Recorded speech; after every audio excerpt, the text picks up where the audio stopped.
As Fenrick said, the journey was slow and long. When she was trapped in the palace tower, she did not know, but this world is vast, vast to infinity. Time was nothing like what I had experienced before. There was no special event taking place, but they were still quiet days.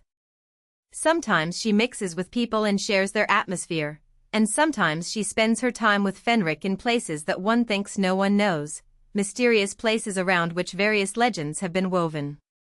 It was fun, and it was pure peace. I wish the place was warm, as the days get longer and the nights get shorter. This way I can see the Duke's face in the sunlight for a long time. When she got used to long travel, Fenrick said to her, "Now, let's go to the place you were hoping to visit.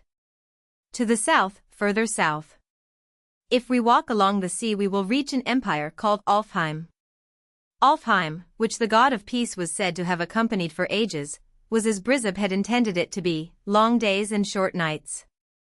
It was not known that war ever broke out there, and its kind and compassionate emperor received all homeless people unconditionally. Therefore, the people of this world consider Alfheim to be the embodiment of peace itself. What days will you find in Alfheim? What memories will fill her heart there?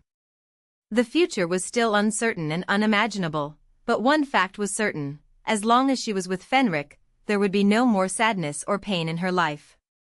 And so, having decided to pause her peaceful journey, she continued on with Fenrick again. But at a time she had not thought of, and in a place she had not expected, she found herself faced with something she had not anticipated. The Bifrost was the area through which Presepe passed to cross the sea. "There are other ports, but this is the largest," Fenrick said, patting lightly on the carriage window. She found herself in front of a huge port and countless crowds. "It can be said that from here you can reach almost any empire." Fenrick smiled gently as he added, "This is the last place on our journey. From the Bifrost, it only takes a few days' ship ride to reach Alfheim. It may be a little tedious, but it is the shortest way and there is no other choice. When we reach Alfheim, you will be in for a pleasant surprise." "A pleasant surprise?" "You'll know it when we get there. Maybe waiting for that surprise all the way wouldn't be such a bad thing.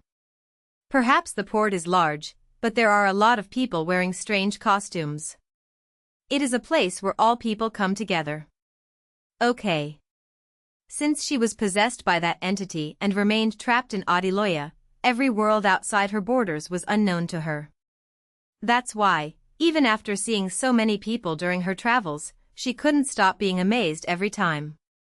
However, it did not take long, as soon she was no longer alone in being surprised. There, in the distance, seemed a dense forest. She had never been to the Bifrost, so she was not supposed to know that forest. However, a strange feeling washed over her, a feeling that she already knew. Even this feeling of déjà vu. "Right," Fenrick said, as if he read her thoughts. "The Bifrost is also the path to the Forbidden Forest. Or to be more precise, there is a path up to it from here. It is so vast." All she did was stare with her bright violet eyes, filled with intense emotion, at the distant forest. What happened in the Forbidden Forest is still fresh in her mind as if it happened yesterday.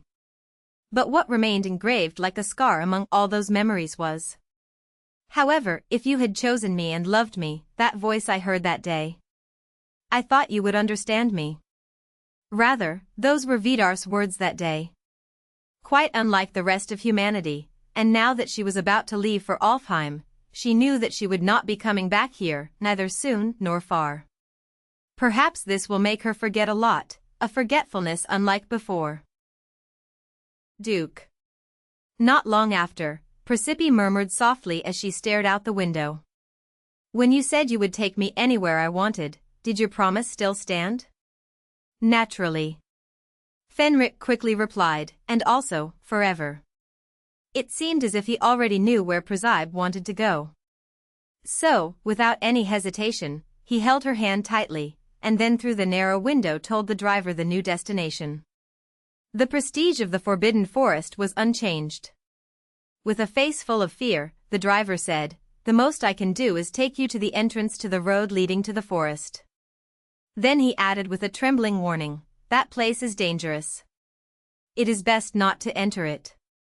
But Fenrick did not respond to his words. All he did was get out of the car with Presepe, and just said a short sentence to the driver, ordering him to wait in this place. The hands clasped between them gently swung in the air. But wouldn't the Duke hate this? If they chose to stop here, when they could have continued walking without caring, it might displease him. I thought you would want to come to this place at least once. As if he had read what was in her heart, Fenrick was the one who spoke first. Because you are a warm and caring person. So I expected you would pay attention to the matter. She said in a low voice, I'm sorry I acted selfishly. Fenrick gave a small smile. It's not worth saying that. If he said he wasn't jealous, that would be a lie. He still wishes that Presepe would devote all her love to him alone. But what surpassed his jealousy was his deep understanding of it. Didn't they say that whoever loves more is always weaker?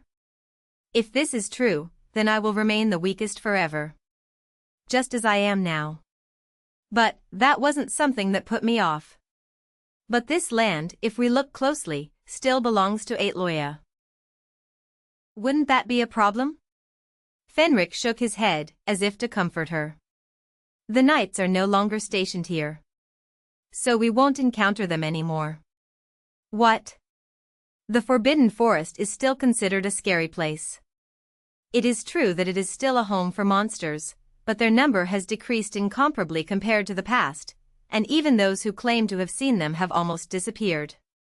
But, in hundreds of times of repeated returns, it is true that the number of monsters was sometimes reduced, but it never happened that the witnesses all disappeared.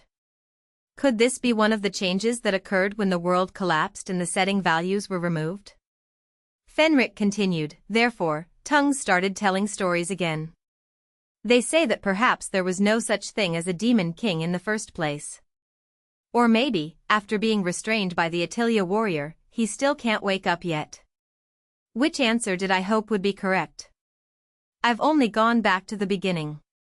The words that Fenrick had once said came back to her mind. If others no longer remember me, it is because all the setting values have disappeared, and the system has collapsed. There is no such thing as a plot anymore. That's how Fenrick explained. From the beginning, others could only remember him because he was not a being bound by the restrictions of this world. However, now that those restrictions have faded, it has become natural for them to be erased from their memories. However, he also said that those who were not subject to the laws of this world, like Presepe, would still be able to remember him. Just like she did. As for the rest of the characters, they have regained their original selves. For example, Noah Deverne, who has lost his strange passion for collecting monster specimens. Thus, there is no longer any special existence in this world. So, what about Vidar?